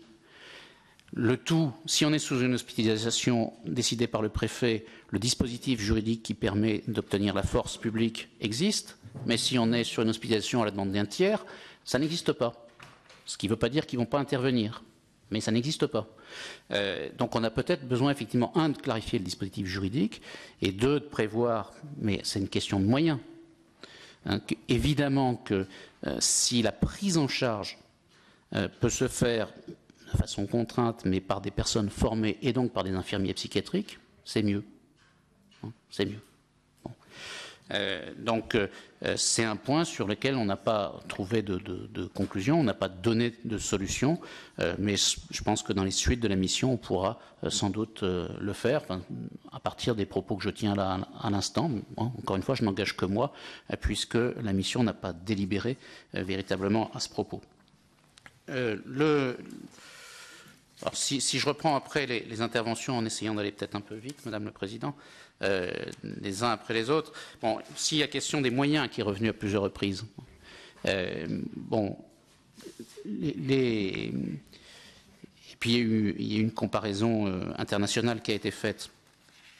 Ce qui frappe dans la psychiatrie française, c'est qu'à l'instar de la situation en Belgique, on a beaucoup de psychiatres par rapport à la population. Il y a 2 fois plus de psychiatres par rapport à la population en France qu'en Allemagne ou en Angleterre. Bon. Et il y a beaucoup plus de lits d'hospitalisation que dans ces deux pays. Bon. D'un autre côté, on sait aussi que la démographie médicale fait que un nombre important de psychiatres vont être dans les prochaines années en âge de prendre leur retraite, c'est 40%. Et on a le même problème que pour tous les médecins, c'est-à-dire que la répartition sur le territoire est très mauvaise, qu'il y a des surdensités psychiatriques et des sous-densités psychiatriques, voire de véritables déserts. Et qu'on dit que l'Île-de-France a une densité anormale, mais dans l'Île-de-France, il y a des zones où il n'y en a pas. Bon. Et donc, il y a le désert à côté du trop-plein. Bon. Donc voilà une problématique qu'on va suivre, évidemment, dans le cadre de la mission de façon générale. Il y a la question des formations qui a été posée de façon un peu récurrente aussi. Bon, j'ai répondu tout à l'heure sur les généralistes. En ce qui concerne les magistrats, est-ce qu'ils sont volontaires ou pas? De toute façon, les magistrats, on leur propose, et puis c'est eux qui s'inscrivent ou pas au stage. Mais je crois pas que... Enfin, le point difficile, tout à l'heure, il y avait une question qui était intéressante en disant, mais une appréciation en disant, mais le fait que le juge intervienne est aujourd'hui acquis et admis, tout le monde s'en félicite. Je serais beaucoup plus prudent que ça. Tout le monde a conscience que constitutionnellement on ne peut pas faire autrement, que la loi l'exige. Tout le monde accepte que ça se passe, mais hors micro, quand vous discutez avec certains psychiatres, c'est la loi qui le veut, donc ils le font, mais uniquement parce que la loi le veut. Donc l'admission, elle est du bout des lèvres. Et fondamentalement, il y a l'aspect du regard extérieur qui continue de n'être pas admis. Les rapports, alors les rapports, ce sont... enfin, si vous voulez, il y a quelque chose qui traduit très bien ça, c'est-à-dire quand on a procédé à l'audition des syndicats de psychiatres, il y a eu une demande que ce soit non plus les juges des libertés de la détention qui interviennent, mais les juges des tutelles. Pourquoi ? Parce qu'ils ont les meilleurs rapports avec les juges des tutelles qui s'occupent des problèmes civils, patrimoniaux, légaux des patients. Et donc ils ne sont pas dans un rapport conflictuel, par hypothèse, avec le soin qui est donné et la contrainte dont il est éventuellement assorti. Sauf que le jour où les juges des tutelles deviendraient chargés de contrôler les actes des médecins, ou plus exactement la pertinence d'une contrainte qu'ils ont demandée mais dont ils ne veulent pas prendre la responsabilité, eh bien ce jour-là, je peux vous assurer que le rapport avec le juge des tutelles changerait, puisqu'on n'est plus du tout sur la même nature de décision. Bon, donc, et à travers cette expression, on voit bien quand même qu'il y a une insatisfaction sur la façon dont les choses se passent. Cette insatisfaction est moindre quand les audiences ont lieu à l'hôpital, non pas parce qu'ils arrivent à contrôler le juge, mais parce qu'au moins, il y a moins de moyens qui y sont consacrés. Madame Le Callennec, vous avez posé toute une série de questions, alors je vais essayer d'y répondre. Vous me demandez si ce n'est pas le préfet, c'est qui? On s'est posé la question. D'abord, ça pourrait être, fondamentalement, c'est quoi la décision de contrainte? On pourrait dire elle est d'ordre médical, puisque c'est un médecin qui certifie que des soins sont nécessaires et que le patient n'est pas en mesure d'y consentir, et qu'à partir de ce moment-là, une contrainte est nécessaire pour qu'il reçoive ses soins. Donc on peut estimer que la contrainte étant la condition des soins, elle participe d'un acte thérapeutique, même si ce sont des soins contraints, et qu'à partir de ce moment-là, elle pourrait être d'ordre médical. Bon, on pourrait penser par exemple à un médecin d'ARS qui aurait cette fonction-là. C'est une hypothèse qu'on n'a pas retenue, ne serait-ce que parce que les médecins d'ARS sont rarement des psychiatres, et qu'on pourrait avoir une difficulté, puis qui nous a semblé intéressant de maintenir la distinction entre le soin, c'est-à-dire ce qui va apporter en tout cas qui est donné dans l'espoir d'une modification de l'état du patient, et puis la contrainte qui est effectivement la condition préalable, mais qui en soi ne relève pas du soin, quand même. Bon. Donc on abandonne l'hypothèse du médecin. Qu'est-ce qui reste? Simplement, il reste la question du juge. C'est-à-dire que si ce n'est pas le préfet, c'est qui? C'est le juge ou le procureur. De façon très claire, quand nous avons procédé à l'audition des directeurs d'établissement, alors les directeurs d'établissement pourraient également être une piste, mais ça pose d'autres problèmes. Madame Questiot, que nous avons entendue, au titre de la CNCDH, nous a dit mais ce n'est pas celui qui gère les murs de les remplir. ce qui est une vraie problématique. En termes, non pas de, je ne mets pas en cause les directeurs d'établissement, pas du tout. Je pense qu'ils font leur travail avec scrupule, mais il y aura toujours le doute qui pèsera. Bon. Donc la question, c'est est-ce que ça peut être le juge? C'est l'hypothèse qui est retenue dans les autres pays européens. On a fait un peu de droit comparé, et c'est vrai que les magistrats prennent souvent les décisions, tout simplement parce qu'il y a une atteinte à la liberté individuelle et que ce sont les magistrats qui sont en charge de contrôler cette atteinte. Bon, et donc de décider des fois de cette atteinte. Et là, on touche au juge qui devient un juge administrateur, un peu comme un juge des enfants est un juge administrateur. Quand vous décidez un placement d'enfant et donc de retirer un enfant à sa famille, qu'est-ce que vous faites? Vous n'êtes pas en train de contrôler, vous n'êtes pas en train de faire un conflit. Vous avez une décision judiciaire, mais une décision fondamentalement administratrice. Simplement, compte tenu de la gravité de l'atteinte à la liberté individuelle, et puis à la vie des familles, à ce moment-là, c'est un juge qui prend la décision. Bon. Et de façon intéressante, d'ailleurs, le directeur d'établissement qui nous parlait, c'était FO, syndicat FO des directions d'établissement, avait fait l'analogie avec ce qu'on appelle l'ordonnance de placement provisoire, c'est-à-dire qu'en cas d'urgence, le procureur de la République peut placer un enfant, c'est-à-dire le retirer à sa famille, et il faut que dans les 8 jours, sa décision soit confirmée par un juge du siège, le juge des enfants. Bon. Et il proposait la même analogie en disant, tout ça pourrait être le procureur. Au stade de notre réflexion, on n'a pas pris de décision là, mais au stade de notre réflexion, qu'est-ce qu'on se dit? Si c'est un processus administratif, qu'est-ce que ça change que ce soit le procureur ou le préfet? Pas grand-chose. C'est-à-dire si ça se prend sur dossier. J'ai les certificats médicaux, je ne vois pas le patient, je prends la décision, je place. Bon. Avec la réforme du Conseil supérieur de la magistrature, on ne pourra plus dire qu'il y a de dépendance sous réserve évidemment qu'elle soit adoptée, je n'aurais voulu pas ce détail, mais si la réforme est adoptée, on coupe le lien entre le ministre de la Justice et les procureurs, donc ils sont indépendants, et donc ils ont au sens où l'entend, ils retrouvent complètement leur qualité de magistrat, au sens où l'entend la Cour européenne des droits de l'homme. Bon. Ils redeviennent une autorité judiciaire. S'ils redeviennent une autorité judiciaire, il n'y a pas grand-chose qui s'oppose à ce qu'on puisse glisser du procureur au parquet.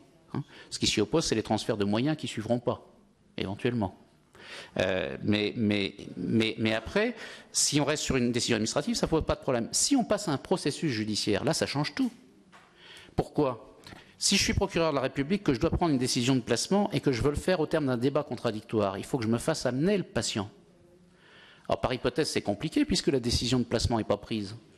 Donc, il faut que je fasse appréhender une personne dont je n'ai pas décidé, qui n'a pas commis, par hypothèse, d'infraction, ou pas nécessairement commis d'infraction. Il faut que je me la fasse amener.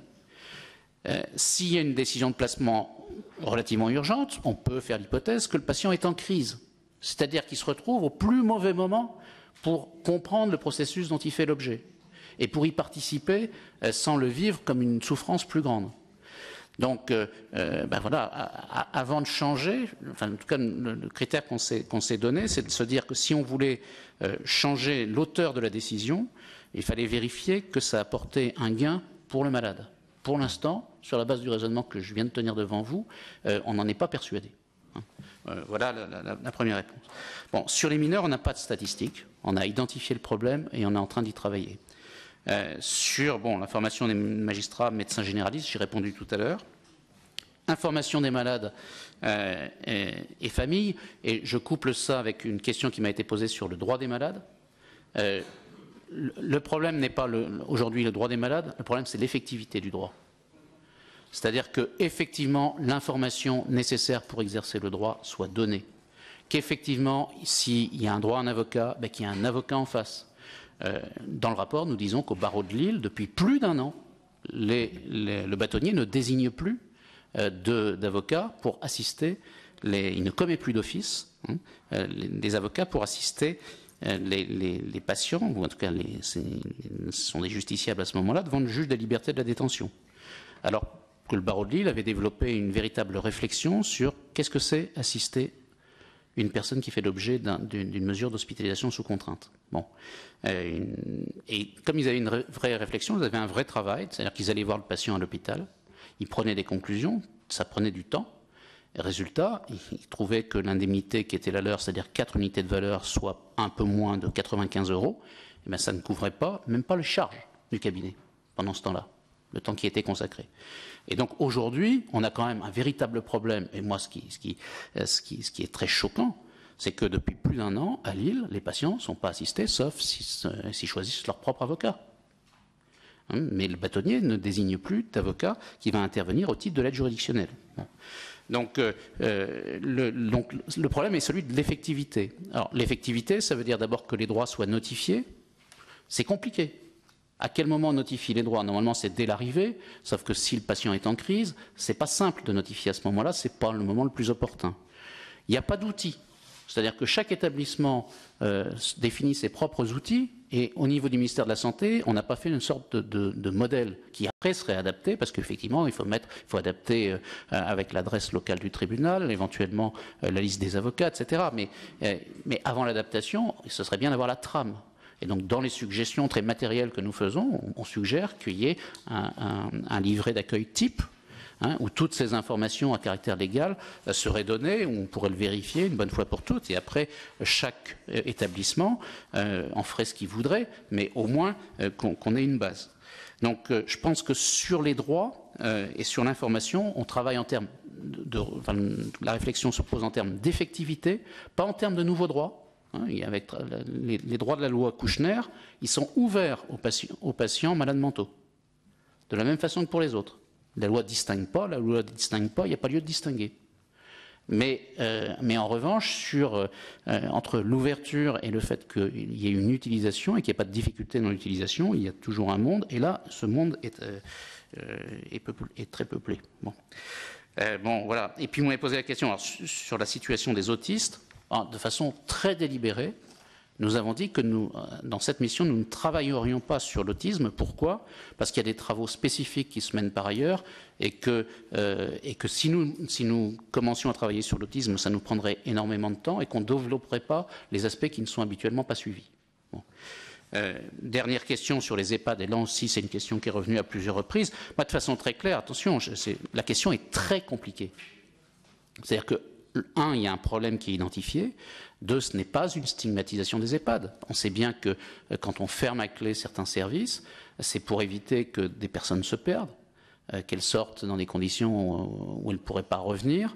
On sait qu'il y a un patient qui est mort tout simplement parce qu'il était dans le parc de mémoire et que voilà, elle n'avait pas réintégré le service. Bon, il y a quand même des personnes qui sont en état de faiblesse très, très avancé, donc il y a des précautions à prendre. Il y a des demandes des familles aussi d'enfermement, mais auxquelles il ne faut pas forcément dire oui, il faut savoir dire non également, y compris aux familles. Donc les choses sont compliquées. Puis après, il y a un statut juridique qui est compliqué, puisque dans les EHPAD, c'est une résidence, c'est leur domicile. Et que donc là, je ne peux pas transposer des solutions qui existent pour l'hôpital, je ne peux pas les transposer comme ça, ipso facto, au domicile. Donc, en revanche, il y a un problème qui est identifié et qui, à mon avis, appelle une réflexion et appelle une décision. Parce que quand même, il y a bien des limites à la liberté qui sont données, donc en dehors de tout cadre juridique et de tout cadre de contrôle. En tout cas, ça peut se discuter sur la nature des contrôles, mais les contrôles qu'il y a ne sont pas des contrôles efficaces par rapport aux limites dans la liberté. Il y a également des problèmes de contention. Bon. Donc voilà, il y a un problème lourd. Que M. Delarue a mis les pieds dans le plat. Je crois qu'il faut quand même, on ne va pas fermer les yeux sur cette question-là, d'autant plus que, comme vous le savez, ça va se renforcer. Compte tenu de la structure démographique de notre société, et je crois qu'il faut qu'on puisse y travailler. Bon. Donc, Madame Carillon-Couvreur, j'ai répondu. Bon, puis comme il est presque 11 heures, peut-être qu'il serait bien que... Est-ce qu'il y a oui, enfin, Monsieur Abou m'a interrogé sur la prise en charge somatique. Bon, ça, moi, j'ai répondu là-dessus, je crois.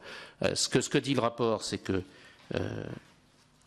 aujourd'hui, il y a une visite qui est prescrite par la loi du 5 juillet 2011 à l'entrée et qui est à peu près respectée.